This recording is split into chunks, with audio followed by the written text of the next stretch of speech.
Welcome back to Tanares Adventures. This is Flanks06 here doing a video on the Tanares RPG's latest update. There should be an update coming out to the Tanares Adventures campaign as well with pretty similar information, but even if you don't see it yet, you can just hop over here and check out update number 37, which is titled Happy Holidays and Some Gifts. So that's exactly what we are giving you today. There is pretty minimal information in here, but there is plenty on the gifts. So starting off here with shipping, basically it's in process right now. Most boats have either already arrived or they're going through customs right now, or even heading to the hubs and getting through there. So anyway, but because of, the holiday time here, we're not going to get our update until like January 9th. So don't expect an update on shipping until our next update, which should be a few days after January 9th. So we'll come back and we'll post on that, and especially for areas like South America, we'll provide more information on that. All right, let's move on to the next couple things here. There's basically the presents that are coming here. There is 3 different documents you guys are getting. There's an Errata enhancements, the Heroes Compendium 2.0, and the Player's Guide Sneak Peek. This is for the RPG. So we're going to go into each of those, and I'm going to do some a little bit of explanation into most of the things, and then pretty much we'll be wrapping up for today. All right, let's jump over here to the Tanares Hero Compendium, or sometimes I've called it the Hero Compendium 2.0. Basically, the first version of the game had Dragori create a digital document called the Heroes Compendium, and it had a lot of basic information about all the heroes in the game, and there was like a stat page, and that was basically about it. There wasn't too much other additional information, but kind of give you an idea about, who the characters are. So this is following that same vein, but I believe this is going to be even better than what the original version is. And I hope you guys really enjoy it, because I personally have spent a lot of time in making this document, as well as I know a lot of other community members have helped as well. So thank you to everyone that did contribute to this. Your help, either through feedback or actual content in here, or, just anything you provide. I really appreciate your guys' effort. All right, let's get into it. So the Heroes Compendium is split up into each class. So we're starting here with the Brutes. You'll see here this page has all the Brute characters that are available in all the products that there are. So it's not specific to just one, kind of box or anything. You got the little saying on the bottom left of the Brutes, and then on the right kind of gives you a quick idea of what the Brutes do. So in this case, they're close combat attackers who care more about dealing damage against isolated targets than about their own safety. And then moving on to the first page here, we're starting just basically in an alphabetical type order. So we have Balmu, Augur's Madwalker. So this is an RPG character. You'll see down here at the bottom, we have his miniature. And just so you know, some of the renders here are not the final ones, so some of the bases may not look exactly the same, and there might be a few miniature changes, but it's close enough that you're going to be able to still, distinguish which character is which once you get those items. And then you'll see he comes from the classes pack. So if you're wondering where he came from, that's pretty much it. Then we have a background here section up at the top, which talks a little bit about, what he has his little saying here. Madness is like water, easier to drown in it than you think. Then there's facts about him and like his history. We have the Brute symbol up here at the top right. Of course, the name right there. We have his stats here, which I'm going to explain to you guys in a second. But we have 6 different stats: offense, defense, mobility, healing, utility, and effects, and then complexity. And then the last section down here, we split up into 2 different sections. One is for PvE. So PvE is basically, this is the passive power effect that's going to be on the hero card for this character. So this should help you be able to review this document and get a good idea of how to use this character without needing to pull out all the components and everything to figure out, what he even does. So you have his passive power effect, which is deal +3 damage or +8 if the target is under a temporary condition, is what that means. So you'll see more of this notation once you get the game, and you'll kind of start to understand what that means. But anyway, so all the trigger effects in PvE are the same for each class. It's the actual effect, the passive power effect, that's different. So this is the one that's specific to this hero. And then we have a PvP section, which basically is just kind of describing what, just generally how this character plays and what his style is. So this guy is about taking risks, punishing enemies for helping their allies. So hopefully that kind of gives you a little quick rundown. There's one more thing here, which I'll show in a second. Let's go over stats, and then we'll go over to the last item. So the next here is let's talk about these stats and how they were calculated basically, and what essentially they mean. So offense is calculated by a high, medium, or low damage value with your primary, special, and basic attack stat. It also accounts for any effects that provide additional damage. So basically for most of brute and shooter characters, you can expect most of them to be pretty high in this value.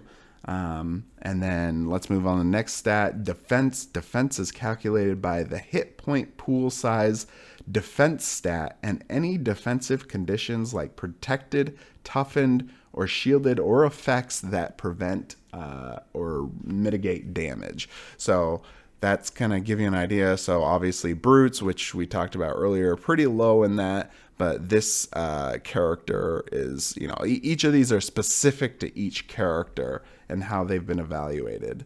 So next up is mobility. Mobility is calculated by the movement stat, benefits with movement, or any movement effects. The next is healing. Healing is calculated by high, medium, low, primary, and special attack healing effect values. So just kind of give a little more clarity on this. Basically, if I had a certain number calculation, but if it was in a high category, it earned more points, versus if it was a very low value, then it had lower amount of points. All right, next up is utility and effects, which is calculated by the number of unique effects a hero has, as well as positive and negative conditions. It also factors in interrupt attacks. So interrupts, of course, are something that affect the flow combat in PvP and PvE. And they can change, how maybe somebody can't do an attack, or they don't take damage, or some other kind of effect happens. It's basically what an interrupt is. Anyway, so all of those combined make up the utility and effect category. And then the last stat is complexity, which is calculated by essentially the more text that's in an attack description, as well as more choices to make in the attack effect, will lead to a higher complexity. So this one was probably the hardest stat to figure out for most of the characters. When you have characters that vary so much, really the more words, the more things that you have to do to describe, or the more choices that are needed to be made to do different kinds of strategies, really ups that level of complexity. So that's why we have a character like here, Balmu, who is actually a very complex character.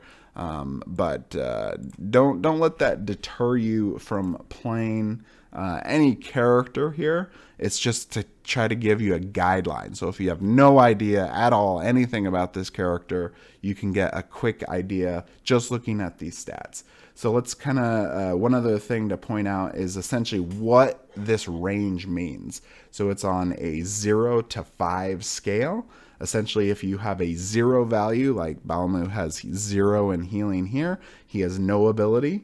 If you have a 1 value, like in defense, it means you have very little ability. 2 is a below average ability, 3 is an average ability, 4 is above average ability, and 5 is an exceptional ability to do whatever that stat is. So in this case, his utility and effects and offense is extremely high. And then for complexity range, it's basically if it, I don't think there's anybody with a 0 complexity, but there's basically it's between 1 and 5. So there is 1 at very easy, 2 at moderately easy, 3 at average, 4 at challenging, and then 5 is at hard. Okay, so that gives you an idea essentially how these stats work. Let's look at a few examples here that I haven't talked about yet. So you'll see these multiple throughout all the different characters. There is this attack abilities include. Sometimes I've called them tags. The idea behind a tag or this attack ability includes is to see unique type of abilities that a hero can have.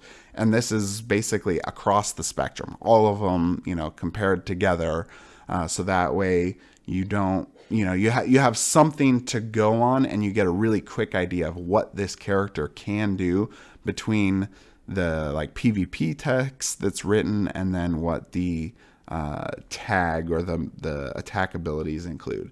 So for example here, the multi-strike tag requires a roll to hit multiple enemies and do damage. Effects do not count for this tag. So that is specifically for the multi-strike. Now, I could go through a lot of these, but let me just kind of name them off. And I'm going to provide, by the way, all this information in this video. I will also make sure to include this information in the Discord where the compendium is posted.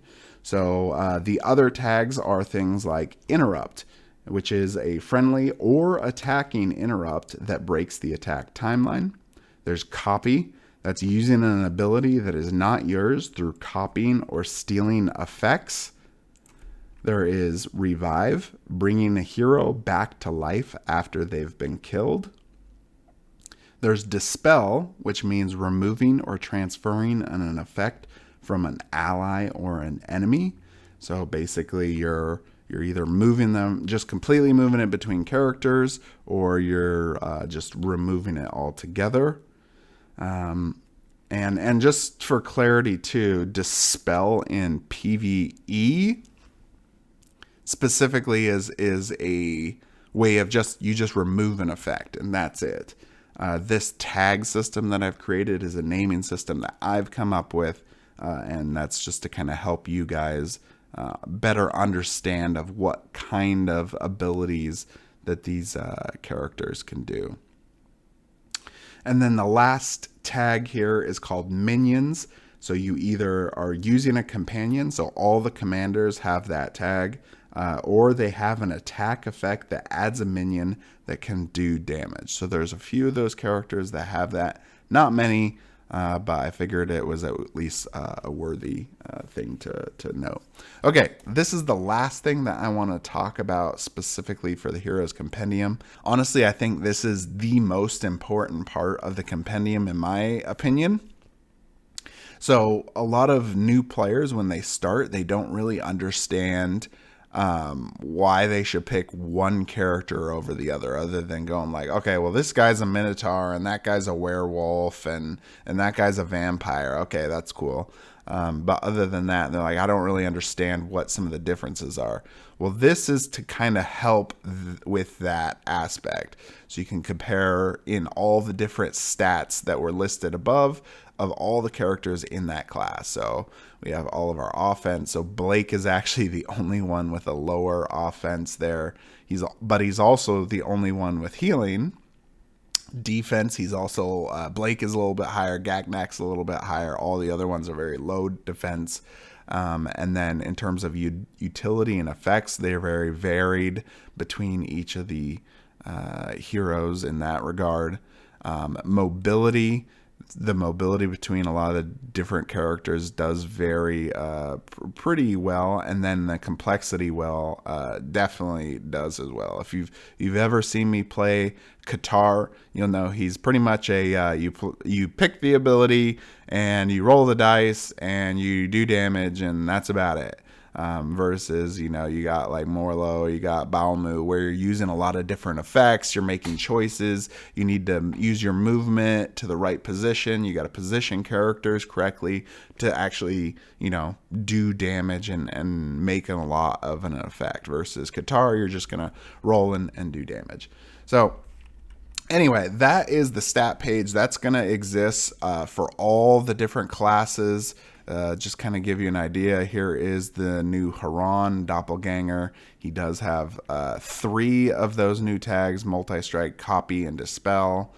And there's a lot of cool background and stories that we've kind of added there. It's just little things. About Cordal, for example, not recommended story-wise to be selected, as there's severe inconsistency with the plot if played as a hero. So the reason things like this is mentioned is Cordal is, spoiler alert, technically killed in the first mission of the Arena of the Contest campaign.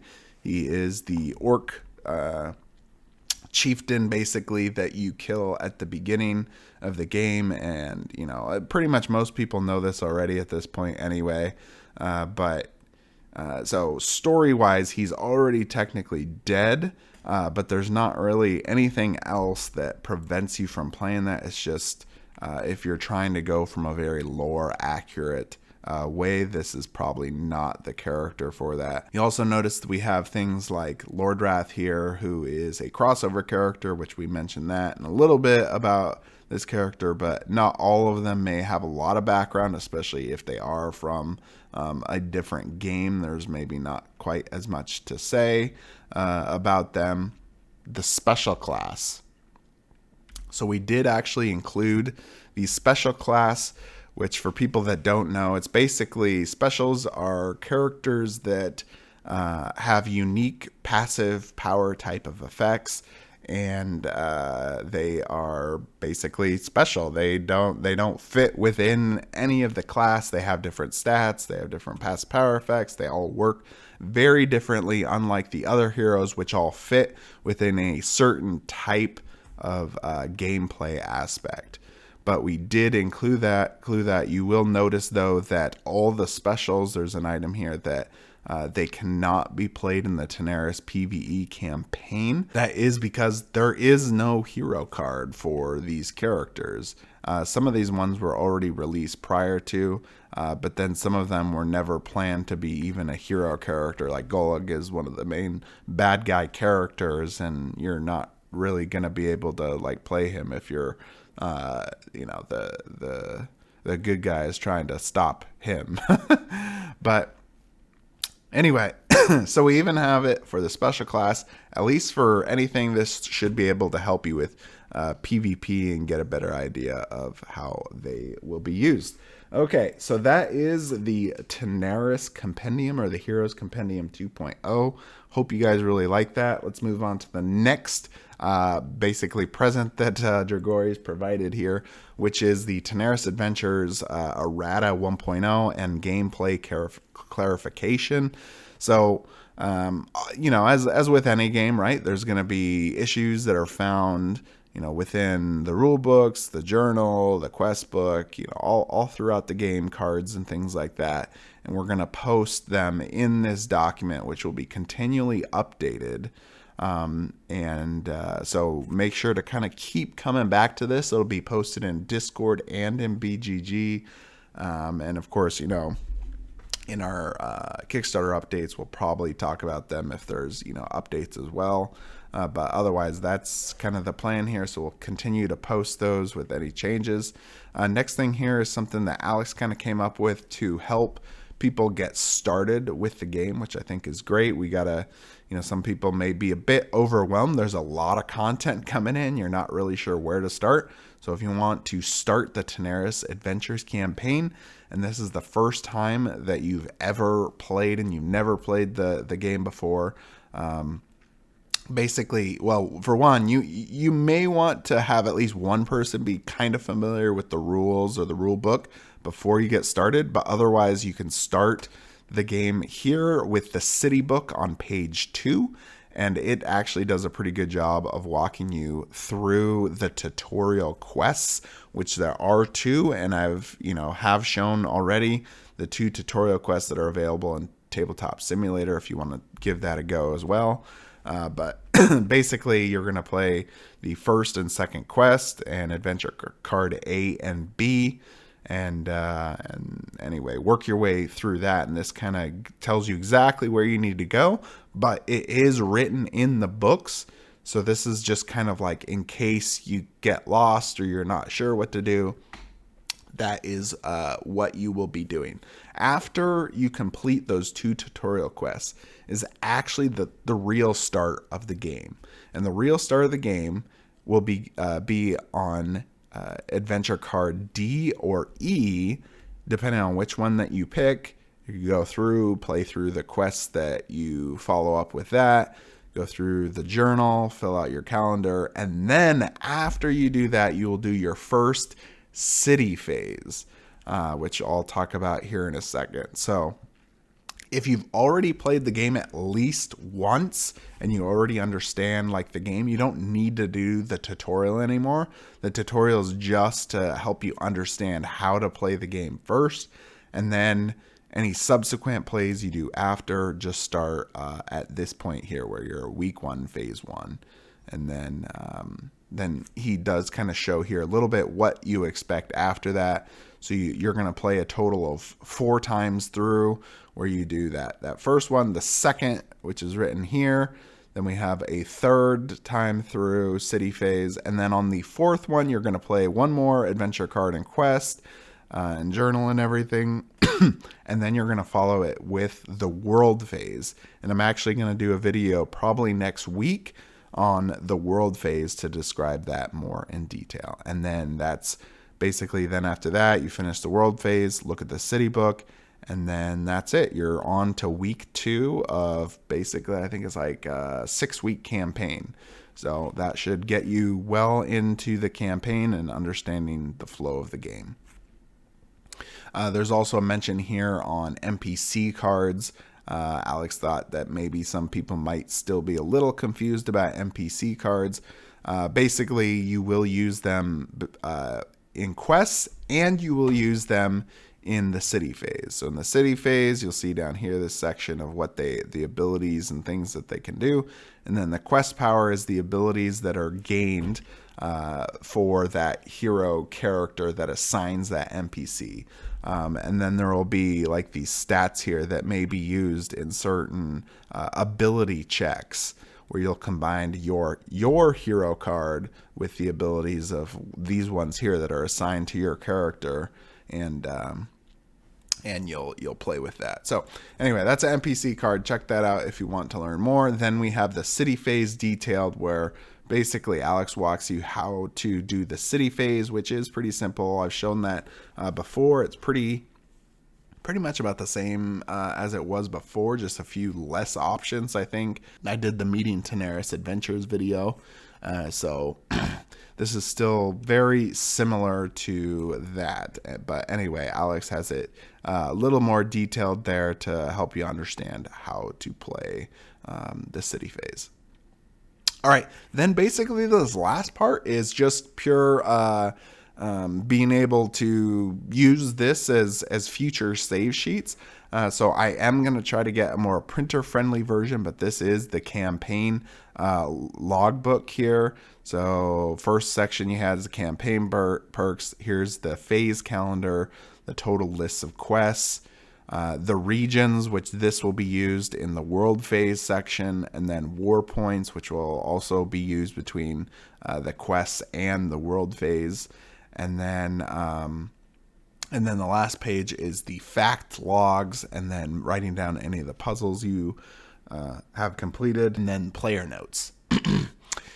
So anyway, that's the campaign log. And then last thing that we've attached here is a save sheet. So technically you don't really need to do this if you use the storage organizer, but if you are doing multiple campaigns, or maybe you just want to be able to have more information to be stored here, there's a save sheet that you can, print this out, of course, as well, which will list all the heroes that you can unlock what items that you've unlocked, and what adventures that you have played through, what quests you've played through, what NPC characters you have gotten, the amount of resources. So all this is just essentially extra information that you can use for tracking if you want. You don't need to do this, but this can just be helpful. Anyway, so this is the Errata and basically gameplay guide and log sheet. So check that out later. It's also, of course, posted in the update and posted in Discord. All right, last up here is, which a lot of RPG people are going to be happy about. This is essentially almost like a new, well, not really new sample, but it's like an additional sample here. It's basically a thing Alex been promising here for a while, which is pretty much the full, almost full information, I think, here on the Dragon Blade class. So you can read up all about the Dragon Blades and kind of some of the history, and then the leveling up equipment, all that ways that you can play the Dragon Blade class. I'm not going to go into a lot of detail on this, but be sure to check this out, because I'm sure if you've been waiting for the RPG, you are very excited to see this kind of content. Okay, and yeah, and then we have the different powers and abilities that the Dragon Blade class has.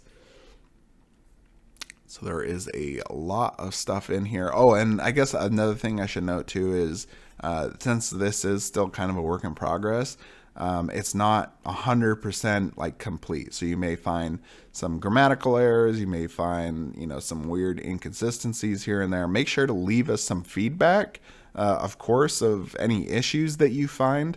But otherwise, expect that there could still be some issues in this document. And that is, I believe, the end of the Dragon Blade. Okay, and then basically the rest of this document, which you can go one by one here, but basically there's a lot that say element, like what some of the other classes are, which of course, if you bought the game, you already know this. But moving on to page 17 here is one of the subclasses. So we have the Cleric's Chaos Domain class here, and there's a lot of details here on the Chaos Domain for Clerics. So you can check that out and let us know what you think of this subclass. And there's John Cena for some reason. Just kidding. That's supposed to be Baron, but someone said John Cena in the comments, and now I can't unseen it. So just how it is. Anyway, moving on. We have next up will be on page 21 is the fighter subclass, which is the Death Knight. So Death Knights, of course, you can use any of these subclasses on any other kind of campaign you have. Doesn't have to be Tanares Adventures or Tanares RPG, but give you some cool things to go off of here. Next up on page 25 is the Ranger subclass, Shadow Investigator. So I know some of these did change from the original campaign listed. I think Rangers subclasses like the Bowmaster. Well, they decided to change up a few of them just because some of them just seemed a little too generic and not really specific to the campaign. So we've had, this is part of this improvement, right? Spending this extra time to improve the game even better. And so things like creating the Shadow Investigator instead of just the Bowmaster. But we do still have, a bow character. You got Arcane Guardian in there. But anyway, next subclass is the last one here is for the Rogue class, which is the Ninja. So you can have the Ninja here and learn a little bit about what she can do. But that is pretty much it. The rest here is, some other art that will be coming. So at least just cool to kind of see some of the art that is still coming for the game. If I enjoy the board game, will I be able to get other content like the legendary box or the miniatures and cards? Yes, basically yes is the answer. We're working on a way to allow that sometime this next year, 2023. Don't have specific details for now, but basically, yeah, if you were worried that like, oh man, I'm getting all this stuff and I missed this thing, or or maybe you didn't want to get anything until you played the game and then you like the game and you want more stuff, yes, there will be another opportunity sometime in 2023 for you to still get that. And then this question comes up pretty often. So which campaign should I start playing first? Tanares Adventures or Arena the Contest? Basically, I've said it many times before. If you are getting both of these games at the same time, play Tanares Adventures first, as we believe it would be a much better gameplay experience. With that said, though, if you want a very simple dungeon crawler type of experience where you'll still get a good story and fun game, but it won't be quite as refined or quite as deep, then play Arena the Contest, which is still a very good game. It's just doesn't have the depth that Tanares Adventures does. It's basically, you're talking about like a pond versus, like stepping into an ocean. So anyway, there's just a lot more there. Hope you guys like this update. I really appreciate everyone's kind words, by the way, over the last week. Been sick with COVID and all that. And as you can tell, I'm even, over a week in after it now, and still not even 100% better yet.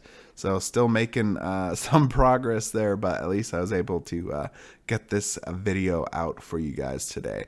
So anyway, have a happy new year, everyone. I hope you had good holidays. We got a lot more work and things coming for this next year. Lots of really exciting things. Even for this channel, there's lots of cool things that I have wanting to come up here, like doing some other more big name type interviews and things like that for the RPG, and of course we'll be talking way more games and things like that for the rest of the year. And then of course, I should be receiving my unboxing type, copy and everything here pretty soon. I don't know. I mean, I know pretty much about as well as you guys do in terms of when it's gonna get here, but it should hopefully be here pretty soon, and then I will immediately be doing an unboxing and showing off all the components in detail, and